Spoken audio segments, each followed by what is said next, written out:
Hey, it's Joe. Welcome back. Today I want to do the mid-year book Freakout tag. I don't think I've ever done this before, but it looked like fun. So there are 15 questions, and I'm going to reference my little notebook here because I want to. The first one is the best book I've read so far this year.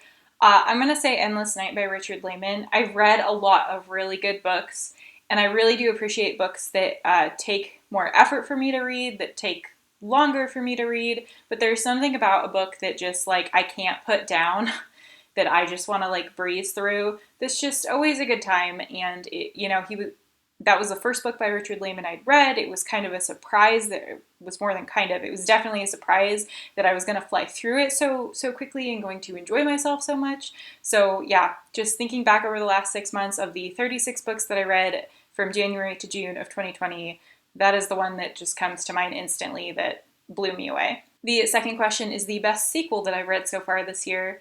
And I haven't read a ton, but I definitely have an answer to this one, and that's A Faint Cold Fear by Karen Slaughter. It is the third book in the Grant County series.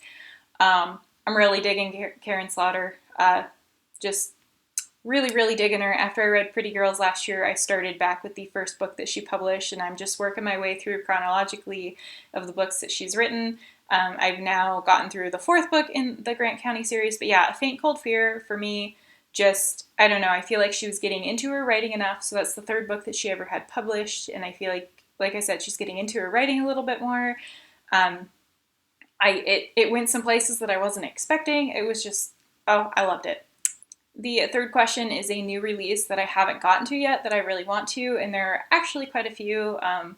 Pine by Francine, I don't remember the name, I'll put it on the screen, was pretty high up on my list. I think the one that I'm most excited about that I haven't gotten to yet, I guess two. If It Bleeds by Stephen King, I'm pretty stoked for, and I haven't gotten to that one yet. But my actual answer is The Living Dead, a new novel, I think is the subtitle, by George A. Romero and Daniel Kraus. Romero was writing it, didn't have it finished when he died, and Kraus finished it.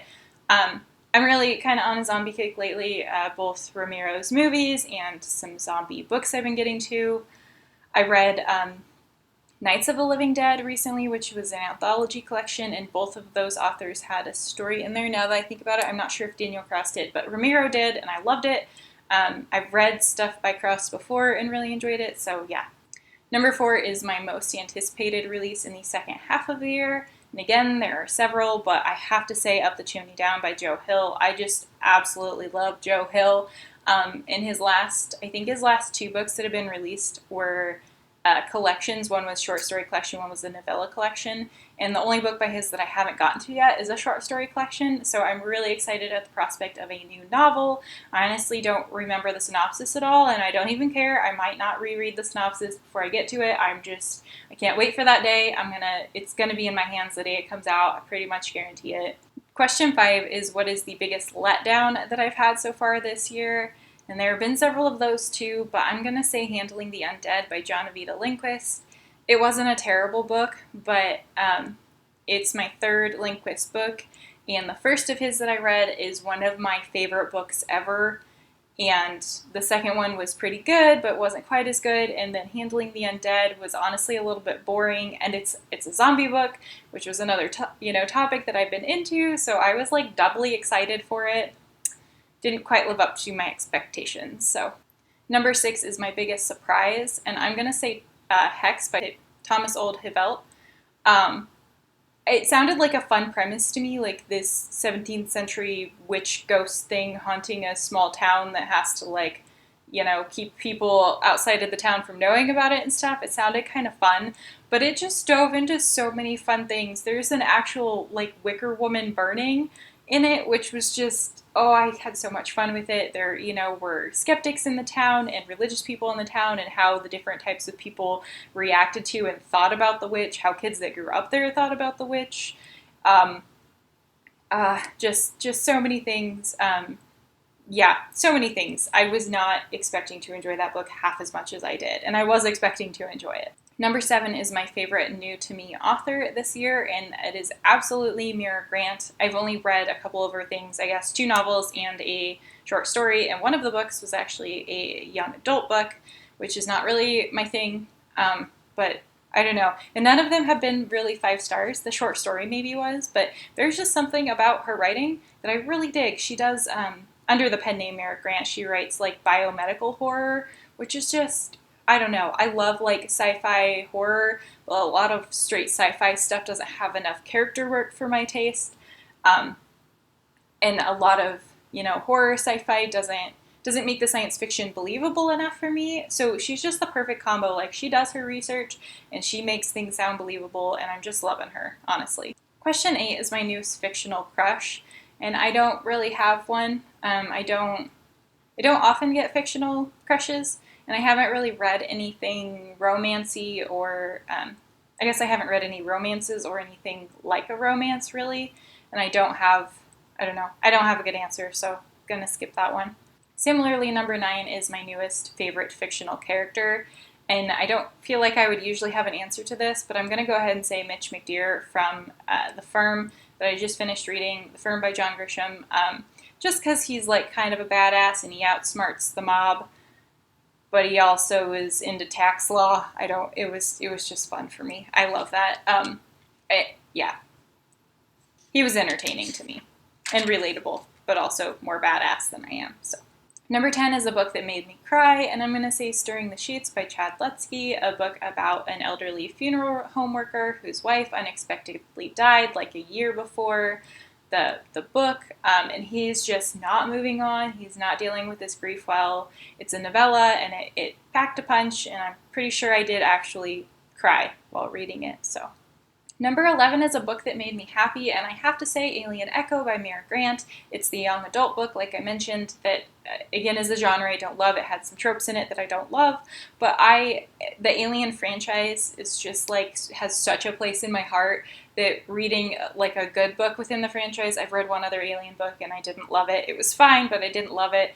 But reading this one that just brought up so many of the same things that were in the first couple Alien movies, but also, had some, like, kick-ass characters that I really enjoyed reading about. It just, like, it hit me. I loved it. It made me happy. I smiled so much while reading that one, even though it also made me cry, pretty sure. But number 12 is my favorite book to film adaptation, and I don't have one. I've watched a couple books, like, read books and watched the movie this year. And the movies have all been disappointments. I'm trying to think of anything. And I can't. Yeah, sorry. Number 13 is my favorite book review that I've written, either posted a written review or a video review, and mine has to be Rosemary's Baby by Ivor Levin, just because that book and that movie both... Okay, I lied. That is my favorite book to movie adaptation. I had both read the book and seen the movie before this year, but I'm just going to go with it because I love them both so very much. Anyway, I really, really, really love both the book and the movie. I don't know. So I feel like it meant something to me, even though I don't have like a personal, emotional connection really to them. I don't know. I took a long time kind of thinking about what I wanted to say about it, and I feel like the video is one of my better reviews that I've done. I don't do a lot of reviews. I'm still kind of trying to figure out how I like to do a book review, so that's probably my favorite one. Number 17 is the most beautiful book that I have bought or received this year, and I've gotten a lot, actually, but I have to say The Starless Sea, by Erin Morgenstern, both because of the cover, the naked book, and the end pages. I know I said both, but all three on this are just gorgeous. I love Skeleton Keys. I can't get over the end page. Anyway, end pages. The naked book is just gorgeous. The cover's pretty cool. Yeah, I've spoiled myself with some pretty books this year, but this one takes the cake. The last question is, what books do I need to read by the end of the year? And I had actually forgotten to look at that question before I started filming to come up with an answer. I do have some like bookish goals for the year that I haven't met yet. I don't have a good answer for this, I guess. There are several books that I really want to reread right now. I really want to reread Winter's Bone by Daniel Woodrell. I really want to reread Sharp Objects by Gillian Flynn. The Long Walk by Stephen King. I haven't read much Stephen King this year, and I'm kind of missing it.